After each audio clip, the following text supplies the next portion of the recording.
कुछ बातों को लेकर आईएमए का मतभेद है प्रशासन के साथ, कोविड के साथ साथ और भी बहुत सी बातें हैं, बताएं सर। हमारे प्रशासन ने जब जब हमें बुलाया है, हम मीटिंग में गए हैं और हमने उनको हर बार ये बात समझाई है कि प्रशासन की जितनी जिम्मेवारी कोविड पेशेंट के लिए है, उससे ज़्यादा जिम्मेदारी नॉन कोविड पेशेंट जो इमरजेंसी पेशेंट है, जिनको लगातार ऑक्सीजन की ज़रूरत होती है, जो ऑक्सीजन के बगैर मर सकते हैं, उनके लिए भी प्रशासन की जिम्मेवारी है।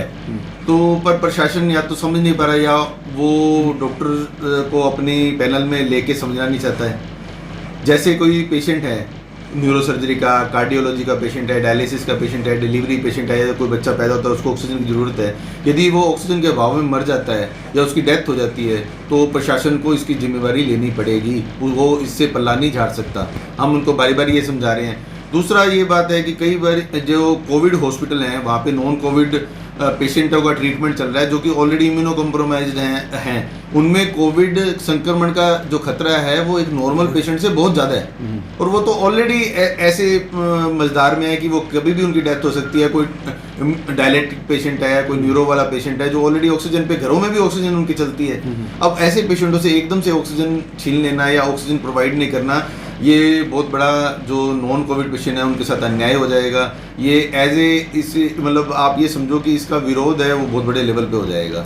तीसरा मेरा ये पॉइंट है कि जो ये भी सुनने में आया है कि जो कोविड हॉस्पिटल हैं उन पे कई दिल्ली या दूसरी स्टेट की कंपनियों से पेशेंट मोटे पैकेज से आ रहे हैं और वो आपस में ये पैसा बटेगा। पर ये चीज़ हमें समझ नहीं आती कि जब एक तरफ तो हम इतने स्ट्रिक्ट हो रहे हैं कि भी हम नॉन कोविड पेशेंट को भी ऑक्सीजन नहीं देंगे और दूसरी तरफ हम कोविड हॉस्पिटल को इतनी छूट दे रहे हैं कि वो किसी भी पेशेंट को एडमिट कर ले और उसकी हम जांच पड़ताल ही नहीं कर रहे, वो आया कहाँ से, उसका कोई रिलेटिव है या कोई वो उसका बैकग्राउंड गंगानगर का है या राजस्थान का है, तब तो हमें समझ आता है। यदि वो किसी कंपनी के थ्रू आ रहा है और उसे मोटा पैकेज लिया जा रहा है तो प्रशासन की ये जिम्मेवारी बनती है कोविड पेशेंट जो गंगानगर के हैं एज वेल एज जो बाहर के भी कोई हैं जो यहाँ पे आ रहे हैं उनसे क्या चार्ज लिया जा रहा है। पर उनका ऐसा नहीं है कि बिल्कुल ही खुला छोड़ दो।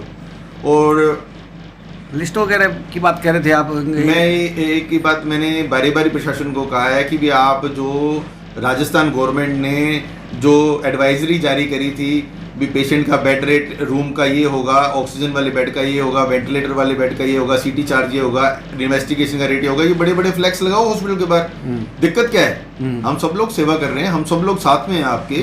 तो प्रशासन को ये बात समझनी चाहिए और लगवाना चाहिए। यदि प्रशासन ये काम नहीं करता तो कहीं ना कहीं जनता और जो बाकी डॉक्टर्स हैं उनके मन में ये संशय पैदा होता है कि कहीं इसमें कोई मेलजोल तो नहीं है, क्यों नहीं लगवाए जा रहे हैं। सामान्य हॉस्पिटल के कुछ ऑक्सीजन कोटे की बात कर रहे थे। मैं ये कह रहा हूँ कि आप 10 से 20% भी आप 80% जो ऑक्सीजन है वो कोविड पेशेंट को दो, पर 20% के आसपास जो बिल्कुल डाई हार्ट इमरजेंसी हैं, जो पेशेंट ऑलरेडी ऑक्सीजन पर हैं, उनको भी 20% उनका कोटा रखो, जैसे हर स्टेट में हर जिले में ये प्रावधान दिया गया है। ठीक है, आप देख रहे हैं राजकाज.न्यूज।